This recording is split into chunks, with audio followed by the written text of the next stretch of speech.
Olá pessoal do segundo ano, espero que vocês estejam bem, todo mundo esteja aí se cuidando. Espero também que em breve a gente possa voltar às nossas aulas presenciais. Saudade de ver vocês aí. Gente, hoje nós vamos fechar aí a apostila de vocês referente à agricultura no Brasil, né? Então nós vimos agricultura geral, estamos fechando com a agricultura do Brasil.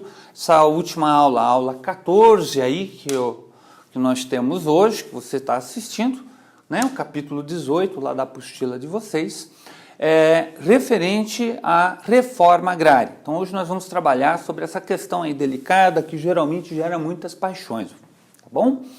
Então nós vamos falar aí um pouquinho do histórico da reforma agrária, né, da questão fundiária no Brasil, da questão das lutas camponesas em relação à busca da reforma agrária e como é que essa reforma começa, como é que ela foi feita ou tem sido feita nos últimos anos, tá bom?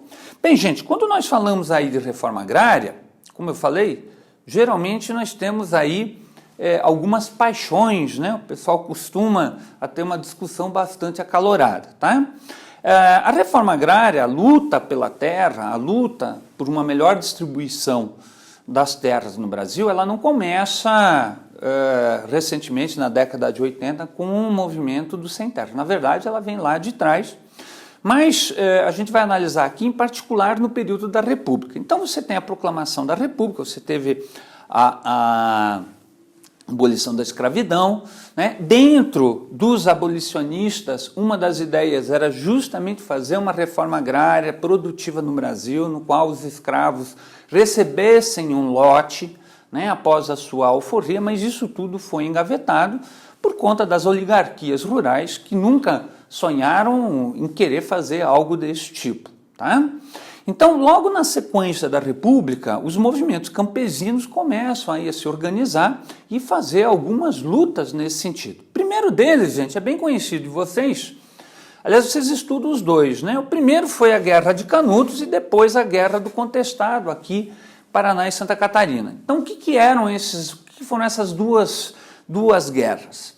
Elas são consequência, gente, de um problema sério que é a pobreza no campo, tá bom? E a concentração de terras. Ou seja, eu tenho um conjunto de campesinos extremamente empobrecidos, que não têm o seu meio de produção, que não têm o seu meio de sustento, certo? Que vaga por esse interior na busca de trabalho, certo? E é uma população extremamente pauperizada. No caso aqui de Canudos, né, eram retirantes, eram pequenos produtores, eram trabalhadores rurais que se concentraram numa região lá na Bahia e começaram a fazer, enfim, criar uma comunidade que desafiou, né, os coronéis da região e, de certa forma, o Estado brasileiro. Aqui no sul contestado é algo parecido, é uma estrada de ferro que vai ser construída em área em que eu tenho lá os chamados caboclos, certo? Que há muito tempo estavam lá presentes e que foram sendo desapropriados. Nos dois casos nós tivemos uma luta armada e, claro, quem acabou perdendo foi o mais fraco. Mas isso mostra já um problema com relação à pobreza no campo e à concentração de terras, tá?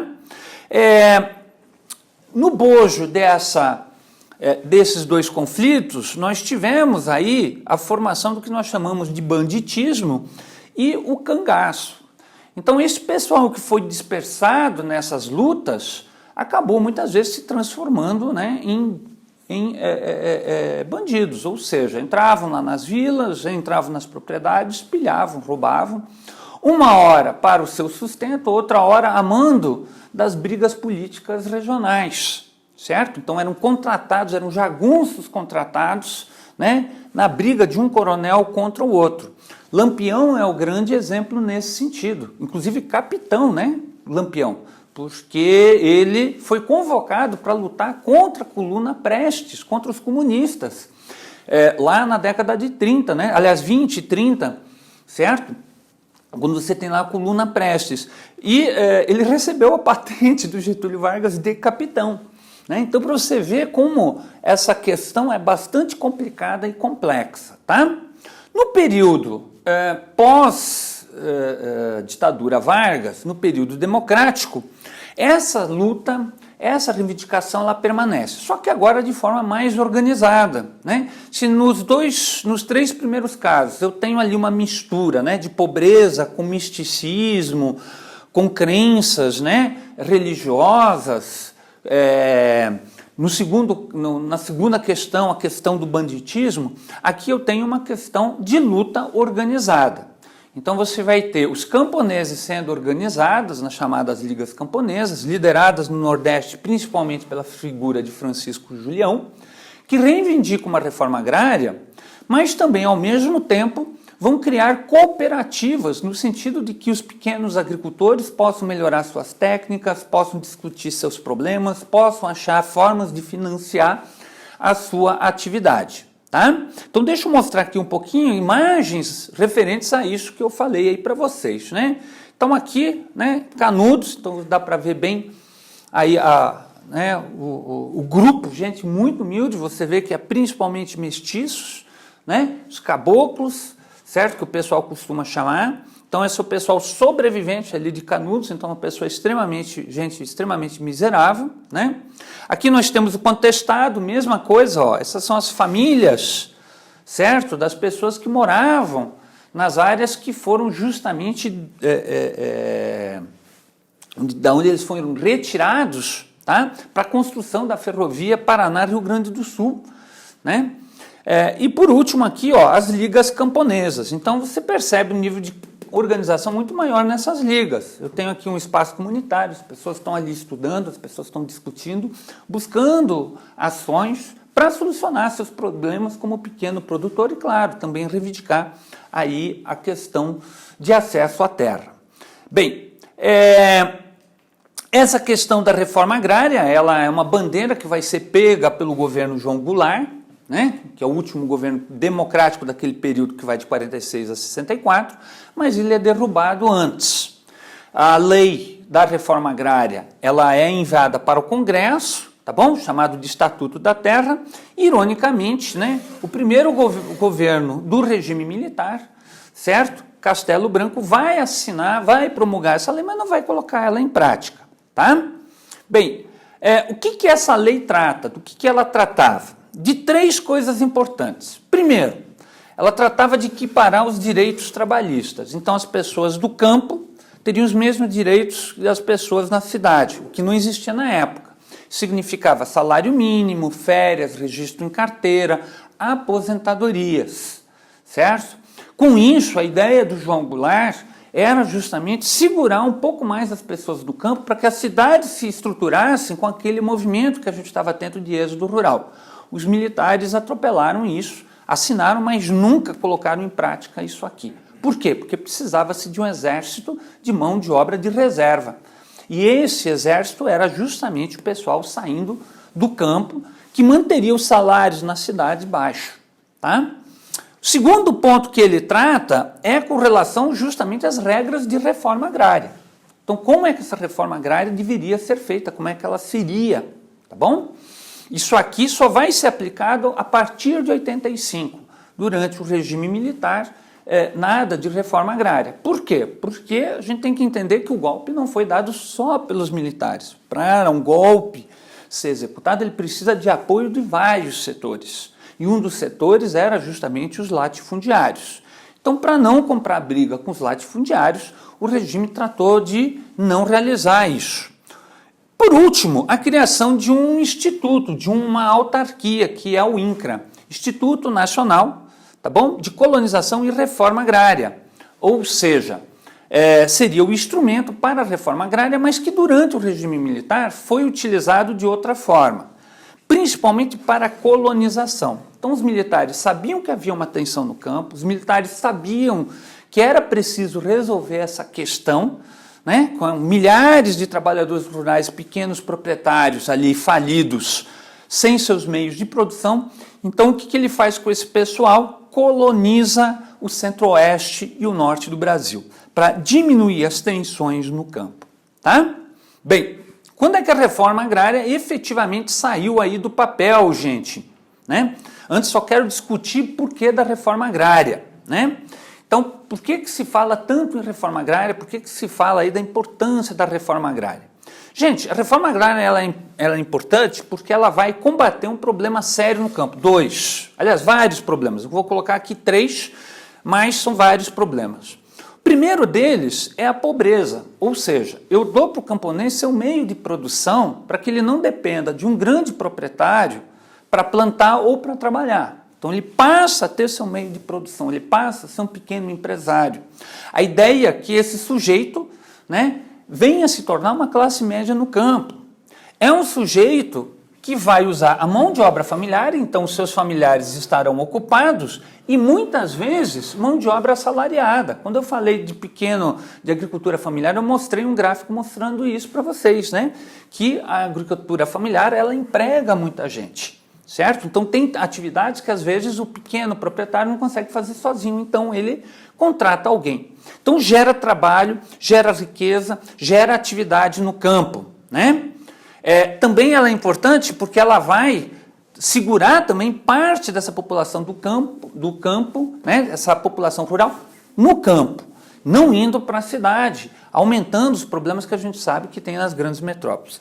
Segundo ponto, importantíssimo, quem abastece internamente com víveres alimentares o país? O pequeno produtor rural. Então esse sujeito vai garantir 2 coisas importantes, a segurança e alcançar a soberania alimentar, que nós já vimos que é uma prioridade dos países do primeiro mundo, né?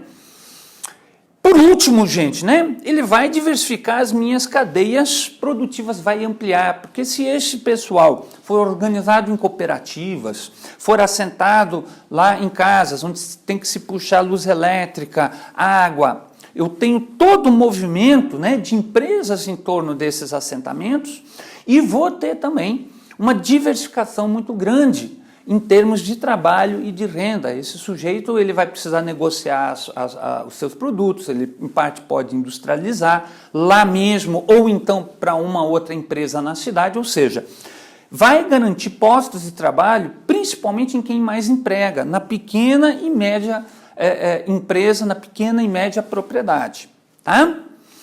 Alguns países fizeram isso, vários, gente. É bom lembrar que vários países desenvolvidos realizaram isso. Primeiro, os Estados Unidos. Se você pegar lá na apostila essa lei que tem lá, tá bom? Em inglês aí, Homestead Act, você vai ver que é uma forma de reforma agrária que os americanos fizeram para não ter latifúndio. A guerra da secessão foi contra o latifúndio do Sul, tá? É bom lembrar isso aí.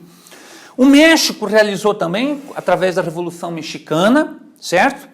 E olha só, gente, Japão e Alemanha foram forçados a fazer reforma agrária pela ocupação aliada, porque eles entenderam que uma das raízes do problema do imperialismo japonês e do nazismo na Alemanha estava relacionado às grandes propriedades, aos grandes proprietários de terra. Então, para garantir produção interna, trabalho, foi forçada a reforma agrária por parte dos aliados. Então, assim, os argumentos são vários, né? Tem vários outros se você for pesquisar. Está aqui um pouquinho, né, a distribuição das terras no Brasil. Então, onde é que é feita a reforma agrária? Ela vai ser feita em 60% aí de terras, certo? E desses 60% das terras brasileiras, né, são para a produção rural. Pode ver aqui que 27% nós utilizamos para cidades e 13% que são as reservas indígenas de reserva natural, quilombos, faxinais e assim por diante, tá? 40% das terras brasileiras estão na mão de 78 mil proprietários, cerca de 1% dos proprietários brasileiros. Então nós temos uma grande concentração dessas terras e isso impede o desenvolvimento, né? Por isso se justifica fazer a reforma agrária, tá? Bem, aí finalmente, como é que a gente realiza? Bem, a gente começou a realizar ela no governo José Sarney, ironicamente, que é um latifundiário, tá? Foi logo depois da redemocratização, o INCRA, então, passa a coordenar aí a reforma agrária. Como é que ela é realizada, gente? Primeiro, ela é feita através dos chamados módulos rurais. Então, vão ser dadas propriedades às pessoas que são cadastradas, e essa área ela não é fixa. Ela, na verdade, é uma unidade de trabalho que a gente chama de módulo rural, que a família, o proprietário, o pequeno produtor, o assentado e a sua família consegue tirar o seu sustento.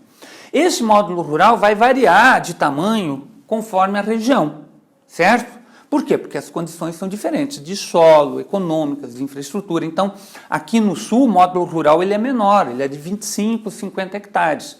Lá na Amazônia é de 300, 400 hectares. Por que essa diferença?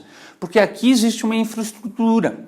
Então, esse pequeno agricultor rápido consegue se desenvolver. Na Amazônia, não. O cara precisa de uma área maior para conseguir fazer agricultura, até porque ele tem que respeitar questões ambientais, tá? Bem, quem é que participa? Gente, só pode participar as pessoas que têm tradição rural. Gente, tem uma lenda que corre por aí, que pega lá o pessoal mais pobre na cidade, vai lá, pega a terra, aí ele não sabe plantar, dá 2, 3 anos, vende e vem para a cidade. Isso aí é lenda urbana. O INCRA não coloca na reforma agrária, no processo de reforma agrária, pessoas que não tenham comprovadamente uma tradição rural. Se você quiser pegar lá um lote, gente, e querer trabalhar no campo, você vai ver que isso não dura 2 dias. Né? É um ritmo de vida diferente, a gente da cidade não está acostumado, tem que ser alguém que seja do meio rural. Então o cara tem que ter isso comprovado.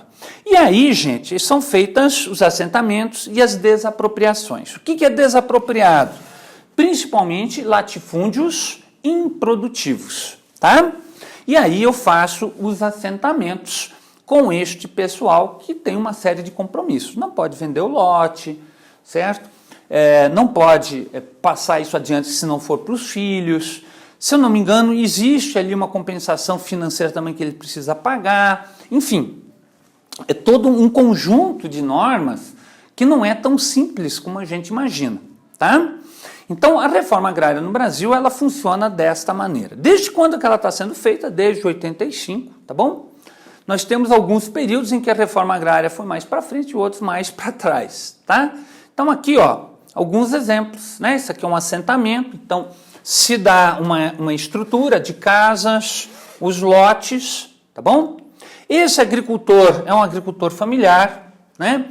Em alguns desses assentamentos, olha só, já temos uma certa sofisticação, uso de placas fotovoltaicas aí para geração de energia solar, para diminuir os custos para esse agricultor, tá? Então ele é acompanhado, há um acompanhamento desse pessoal, certo? Inclusive com orientações tecnológicas.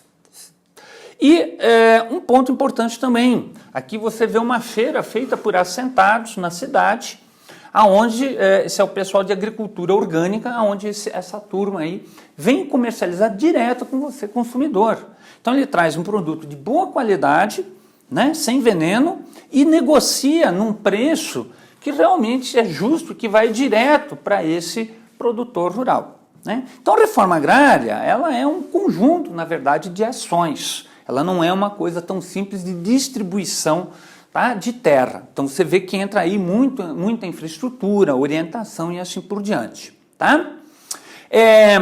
Aqui, gente, a reforma agrária no Brasil em termos de números, coisa interessante, pessoal aí que critica o Fernando Henrique Cardoso, ó, ele assentou mais gente do que a Dilma, tá? Então o pessoal às vezes acusa o governo do PSDB, mas ele assentou mais gente do que a Dilma.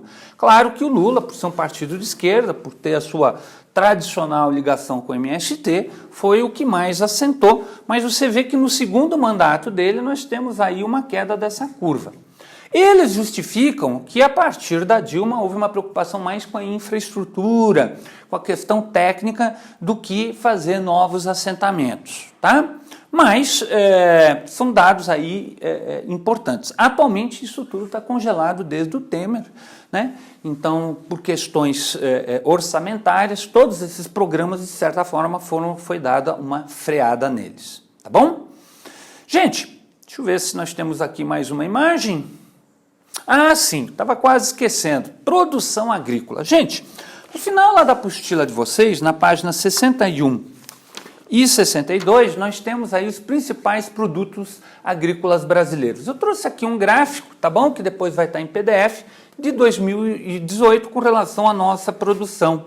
Então, sempre reforçando aquilo que eu já tinha falado, né, gente? Olha o reforço para a agricultura comercial que existe no Brasil, né?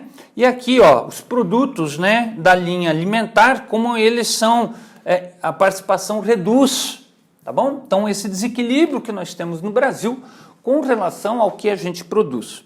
De qualquer forma, nós somos grandes produtores de todos esses bens agrícolas aqui, certo? O Brasil é um grande produtor rural. Depois de uma olhada, você tem ali em números e a disposição, né, desses números no território brasileiro. Gente, então nós encerramos aqui praticamente o nosso bimestre, tá bom? Espero que todos estejam bem. Não esqueçam de fazer lá as atividades toda sexta-feira, né, de geografia. E qualquer dúvida, vocês sabem como me achar, como entrar em contato comigo lá na plataforma do Senhora, tá bom? Gente, um abraço para vocês e esperamos que logo, logo a gente possa ter aula presencial. Até mais.